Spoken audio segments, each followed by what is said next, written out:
Hello students, आज हम लोग बात करते हैं इन्वेस्टमेंट फंक्शन की। इन्वेस्टमेंट फंक्शन, जैसा कि आपको पता है कि इन्वेस्टमेंट जो है वो एग्रीगेट डिमांड पर डिपेंड करता है और एग्रीगेट डिमांड जो है वो डिपेंड करती है कंजम्पशन पर, और कंजम्पशन जो है वो डिपेंड करता है एमपीसी पर। एमपीसी की जो खासियत है वो ये है कि वो किसी भी देश में जो कंजम्पशन की प्रवृत्ति है उसको बदलाती है, और कंजम्पशन की प्रवृत्ति किसी भी देश की वो जल्दी बदलती नहीं है। और एमपीसी इस बात पर भी डिपेंड करती है कि जो इनकम बढ़ी है उस इनकम से कंजम्पशन कितना बढ़ा है। यानी एमपीसी जो हम लोगों ने डिस्कस की पिछले वीडियोस में, तो उसमें हम लोगों ने बात ये की थी इनकम बढ़ने पर कंजम्पशन बढ़ता है, लेकिन कंजम्पशन बढ़ने की स्पीड इनकम बढ़ने की स्पीड से कम होती है। तो अब होता क्या है कि जब इनकम बढ़ता है साथ में कंजम्पशन भी बढ़ती है, लेकिन कंजम्पशन कम बढ़ता है और इनकम ज्यादा बढ़ती है, तो जो दोनों के बीच का गैप होता है वो हो जाता है सेविंग। अब वो सेविंग बाद में इन्वेस्ट होती है। तो अब प्रॉब्लम क्या होती है कि अगर इनकम बढ़ी और कंजम्पशन कम बढ़ा तो प्रोडक्शन एक्सेस हो जाएगा, और जो पोर्शन जो कंजम्पशन में खर्च नहीं हुआ है उसके बराबर की डिमांड मार्केट में नहीं होगी। तो अब ये जो मार्केट में डिमांड नहीं होती है, तो इस मार्केट की डिमांड को कैसे पूरा किया जाए?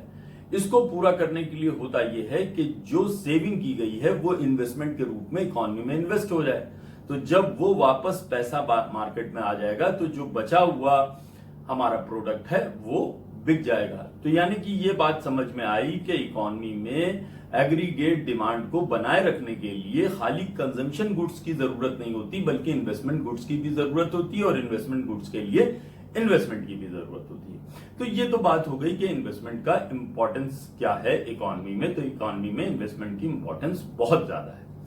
अब बात यह आता है कि हम इन्वेस्टमेंट मानेंगे किसे, यानी इन्वेस्टमेंट होता क्या है। इन्वेस्टमेंट के कई क्लासिफिकेशन हैं जो हम यहां डिस्कस करने जा रहे हैं। पहले हम लोग बात करते हैं कि रियल इन्वेस्टमेंट और फाइनेंशियल इन्वेस्टमेंट क्या होता है। यानी जैसे आम बोलचाल की भाषा में हम लोग इन्वेस्टमेंट इसको समझते हैं कि हमने पैसा उठाकर बैंक में रख दिया और वहां से हमको जो है वो इंटरेस्ट मिल रहा है, तो वो किसी एक इंडिविजुअल का इन्वेस्टमेंट हो सकता है, या किसी ने कुछ पैसा शेयर मार्केट में लगा दिया और वहां से उसे शेयर्स के बदले में कुछ डिविडेंड मिल रहा है, या शेयर्स के दाम बढ़ गए। तो अब वो क्या हुआ कि ये उसका फाइनेंशियल इन्वेस्टमेंट हो सकता है, लेकिन ये रियल इन्वेस्टमेंट नहीं होगा। क्यों नहीं होगा?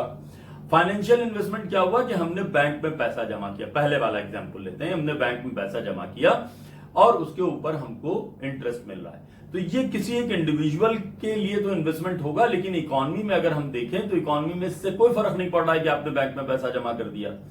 इकोनॉमी में फर्क जब पड़ेगा जब वो बैंक वो पैसा किसी और व्यापारी को देती है जो कि उससे एक नया कारखाना, नई दुकान, नया कोई फैक्ट्री लगाता है, तब वो इन्वेस्टमेंट इकोनॉमी में फायदेमंद होगा। या अगर मान लीजिए हमने कुछ पैसा शेयर मार्केट में लगा दिया, तो उससे शेयर जिस कंपनी का, मान लीजिए रिलायंस कंपनी का किसी व्यक्ति ने शेयर खरीदा, मार्केट में 1000 रुपए का शेयर था, उसने 100 शेयर खरीद लिए 1 लाख रुपए के मिस्टर ए ने।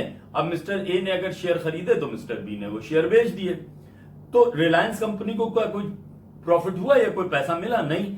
शेयर मार्केट में ए ने खरीदे और बी ने बेच दिए, यानी ए ने इन्वेस्टमेंट किया, बी ने डिसइन्वेस्टमेंट किया, और शेयर मार्केट से इन्वेस्टमेंट तो हो गया, लेकिन जो इकोनॉमी है उसमें कोई फायदा नहीं हुआ, रिलायंस कंपनी को कोई पैसा नहीं मिला।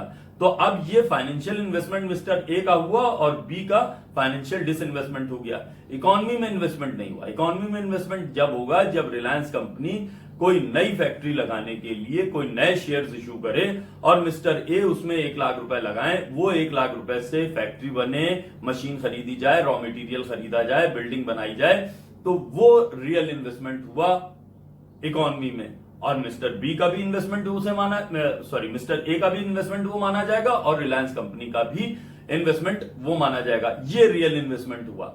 यानी खाली शेयर्स में पैसा लगा देना शेयर मार्केट में जाके, वो फाइनेंशियल इन्वेस्टमेंट तो हो सकता है, रियल इन्वेस्टमेंट नहीं हो सकता। तो अब हमारी बात ये समझ में आई कि पहला क्लासिफिकेशन हो गया फाइनेंशियल इन्वेस्टमेंट, और एंड रियल इन्वेस्टमेंट। तो बात हम लोग जब करेंगे इकोनॉमी में तो हम लोग रियल इन्वेस्टमेंट की बात करेंगे, फाइनेंशियल इन्वेस्टमेंट से हमको कोई लेना देना नहीं है जब हम लोग इन्वेस्टमेंट फंक्शन की बात करेंगे। अब दूसरी तरह का investment, gross and net investment. अब इन्वेस्टमेंट हमें काहे में करना है? इन्वेस्टमेंट हमें करना है, मान लीजिए किसी जगह नई मशीन लगानी है, अब हमें उस नई मशीन के लिए इन्वेस्टमेंट करना है। अब इन्वेस्टमेंट, नई मशीन का इन्वेस्टमेंट दो तरह का होगा। एक, या तो हम न्यू मशीन लगाएं, एडिशनल न्यू मशीन, और या हम रिप्लेस करें, replace the old from the new, यानी पुरानी मशीन को हटाकर उसकी जगह नई मशीन लगा ले, यानी पुरानी मशीन डिप्रिसिएट हो गई।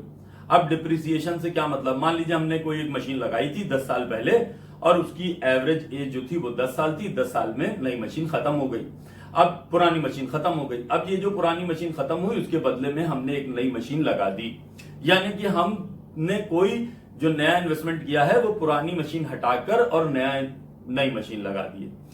एक इन्वेस्टमेंट ये हुआ कि हमको डिमांड बढ़ गई थी और हमको जरूरत पड़ रही थी, हमने एक नई मशीन और लगा दी। तो अब जब हम बात करेंगे इकोनॉमी में इन्वेस्टमेंट की, तो जो ये हमने एडिशनल इन्वेस्टमेंट किया है ये कहलाता है हमारा नेट इन्वेस्टमेंट, और ये जो हमारा ग्रॉस इन्वेस्टमेंट है इसमें जो हम डेप्रिसिएशन करके बात हटा के दूसरी मशीन लगाते हैं तो वो होता है ग्रॉस इन्वेस्टमेंट। यानी अगर नेट इन्वेस्टमेंट पता करना है तो ग्रॉस में से हम डेप्रिसिएशन हटा देंगे तो हमको नेट पता चल जाएगा। तो ग्रॉस और नेट में फर्क क्या हुआ कि ग्रॉस इन्वेस्टमेंट वो हो गया जो पुरानी मशीन जिसमें हटाकर हमने इन्वेस्टमेंट किया है, और नेट इन्वेस्टमेंट वो हो गया जो हमने नई मशीन लगाई है वो हमारा। अब हम लोग बात करते हैं private and public investment. Private investment क्या है? प्राइवेट इन्वेस्टमेंट वो इन्वेस्टमेंट है जो हाउस होल्ड सेक्टर किसी भी इकोनॉमी का या जो पब्लिक सेक्टर के अलावा यानी जो प्राइवेट सेक्टर है वो इन्वेस्टमेंट करता है। अब पब्लिक सेक्टर क्या होता है ये बता दें, तो जो पब्लिक सेक्टर नहीं है वो प्राइवेट सेक्टर हो गया। पब्लिक सेक्टर है जो सरकार या सरकारी कंपनियां किसी चीज में निवेश करती हैं उसे हम कहते हैं पब्लिक सेक्टर।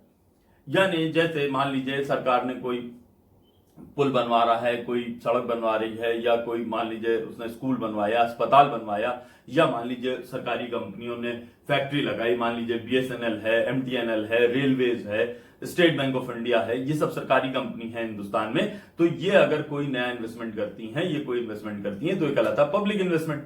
अब मान लीजिए प्राइवेट इन्वेस्टमेंट क्या है? टाटाज हैं, रिलायंस हैं, बिरलाज हैं। अब ये जो अगर कोई कंपनी में ये लोग कोई इन्वेस्टमेंट कर रहे हैं, ये कोई फैक्ट्री बना रहे हैं, ये कोई गोडाउन बना रहे हैं, ये कोई नई इंडस्ट्री लगा रहे हैं, तो ये हो गया प्राइवेट इन्वेस्टमेंट। अब इसी में मान लीजिए हमारे जैसे हाउस होल्ड वाले हैं वो मान लीजिए कोई दुकान बना रहा है, कोई मकान बना रहा है, ये सारी चीजें जो हो रही हैं ये भी प्राइवेट इन्वेस्टमेंट हो गई। तो अब दो चीजें हो गई, एक पब्लिक इन्वेस्टमेंट हो गया और एक प्राइवेट इन्वेस्टमेंट हो गया। तो जब हम लोग बात करते हैं इन्वेस्टमेंट की तो पहली बात तो हो गई रियल इन्वेस्टमेंट की बात करते हैं, दूसरी बात ये हो गई ग्रॉस और नेट इन्वेस्टमेंट में भी क्लासिफिकेशन हमको पता चल गया, तीसरा हो गया प्राइवेट और पब्लिक इन्वेस्टमेंट में भी हमको का इनकम से कोई लेना देना नहीं होता है।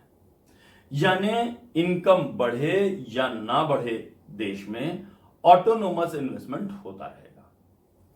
यानी अभी तक हम लोगों ने बात की थी कि इनकम बढ़ने पर कंजम्पशन भी बढ़ेगा और सेविंग भी बढ़ेगी, जाहिर है सेविंग बढ़ेगी तो इन्वेस्टमेंट भी बढ़ेगा। यानी अभी तक जो हम लोग बात कर रहे थे वो ये है कि जो एक तरीके से इन्वेस्टमेंट बढ़ता है वो इनकम बढ़ने की वजह से बढ़ता है, ठीक, ये भी बात है। लेकिन जो इसमें जो ऑटोनोमस इन्वेस्टमेंट है वो इनकम बढ़ने की वजह से नहीं बढ़ता है। वो कब बढ़ता है? वो एक तो टाइम के साथ बढ़ता है, वो पॉपुलेशन बढ़ने के साथ बढ़ता है, वो टेक्नोलॉजिकल डेवलपमेंट होने के साथ बढ़ता है। ये सारी चीजें जो हैं इनका इनकम से कोई रिलेशनशिप नहीं होता ऑटोनोमस इन्वेस्टमेंट का।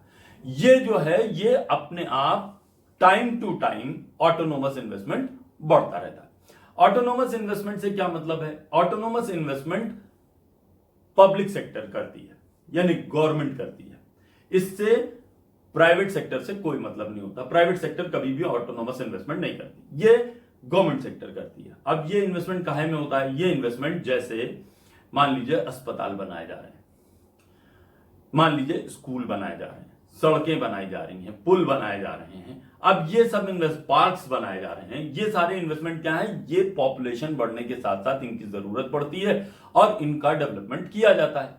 अब इनके ऊपर खर्च किया जाता है, तो ये इससे इनकम से कोई मतलब नहीं, यानी सरकार की इनकम बढ़े या ना बढ़े, पब्लिक इनकम बढ़े या ना बढ़े, देश में इनकम, नेशनल इनकम बढ़े या ना बढ़े, ये ऑटोनोमस है, ये अपनी एक गति से ये ऑटोनोमस इन्वेस्टमेंट होता रहेगा। ऑटोनोमस इन्वेस्टमेंट का ग्राफ इस तरह का है,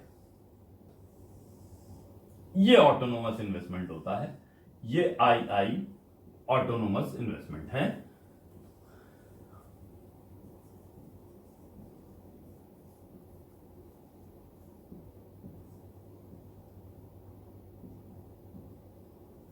ये ऑटोनोमस इन्वेस्टमेंट है, ये होता रहेगा। इससे देश की नेशनल इनकम से कोई मतलब नहीं, यानी हमारा नेशनल इनकम से इसका कोई मतलब नहीं है। नेशनल इनकम कांस्टेंट है और हमारा ऑटोनोमस इन्वेस्टमेंट, नेशनल इनकम ये है और ऑटोनोमस इन्वेस्टमेंट हमारा होता रह रहा है, इसमें कोई परिवर्तन नहीं हो रहा है। यानी नेशनल इनकम अगर बढ़ भी रही है तो भी इन्वेस्टमेंट में कोई चेंज नहीं आ रहा है। दूसरा इन्वेस्टमेंट कौन सा है? दूसरा इन्वेस्टमेंट है इंड्यूस्ड इन्वेस्टमेंट। ये बहुत इंपॉर्टेंट है। जब हम इन्वेस्टमेंट फंक्शन की बात करते हैं तो मोस्टली इंड्यूस्ड इन्वेस्टमेंट की बात करते हैं। इंड्यूस्ड इन्वेस्टमेंट वो होता है कि जो इनकम बढ़ने के साथ बढ़ता है और इनकम कम होने के साथ कम हो जाता है। यानी इंड्यूस्ड इन्वेस्टमेंट इनकम से डायरेक्टली रिलेटेड होता है, यानी इनकम बढ़ने के साथ साथ इंड्यूस्ड इन्वेस्टमेंट बढ़ेगा, इनकम कम होने के साथ साथ ये कम हो जाएगा। ये इस प्रकार का होता है, इसका कर्व इस प्रकार का होता है। ये इंड्यूस्ड इन्वेस्टमेंट का कर्व हो गया, ये नेशनल इनकम हो गई, ये ओ एक्स एक्सिस हो गया,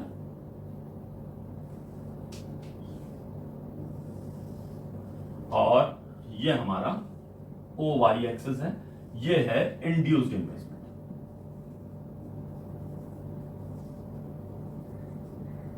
जो क्या बतला रहा है? जो ये बता रहा है कि जैसे जैसे इनकम बढ़ती जाएगी वैसे वैसे इंड्यूस्ड इन्वेस्टमेंट बढ़ेगा। आप देखिए ये इंड्यूस्ड इन्वेस्टमेंट यहां से शुरू हो रहा है, मान लीजिए ये वाई, ये यहां से शुरू हो रहा है। यहां से शुरू होने का मतलब क्या है कि इससे पहले इनकम इतनी कम थी कि हम सिर्फ अपना कंजम्पशन पूरा कर पा रहे थे, इन्वेस्टमेंट हम कर ही नहीं पा रहे थे। जब इनकम यहां तक बढ़ी तब उसके बाद में हमारा इन्वेस्टमेंट बढ़ना शुरू हुआ। जैसे जैसे इनकम बढ़ती जा रही है वैसे वैसे हमारा इंड्यूस्ड इन्वेस्टमेंट भी आप देखिए बढ़ता जा रहा है। जब OY1 इनकम थी फिर बढ़कर OY2 इनकम हो गई, OY1 इनकम थी तो इन्वेस्टमेंट इतना था, जब ये बढ़कर इतनी हो गई तो इन्वेस्टमेंट बढ़कर ये I1 था, ये I2 हो गई। ये E1 पॉइंट पर इक्विलिब्रियम कर रहा था, ये E2 पॉइंट पर इक्विलिब्रियम कर रहा है। तो यानी कि ये बात समझ में आई कि इंड्यूस्ड इन्वेस्टमेंट इनकम बढ़ने के साथ साथ बढ़ता है और इनकम कम होने के साथ साथ इंड्यूस्ड इन्वेस्टमेंट कम हो जाता है। हम लोगों ने इन्वेस्टमेंट फंक्शन के बारे में इतनी बात की। आपको ये वीडियो कैसा लगा? आप इसके लिए कमेंट जरूर करें और YouTube चैनल को सब्सक्राइब करें, लाइक करें और दूसरे बच्चों को शेयर भी करें। Thank you.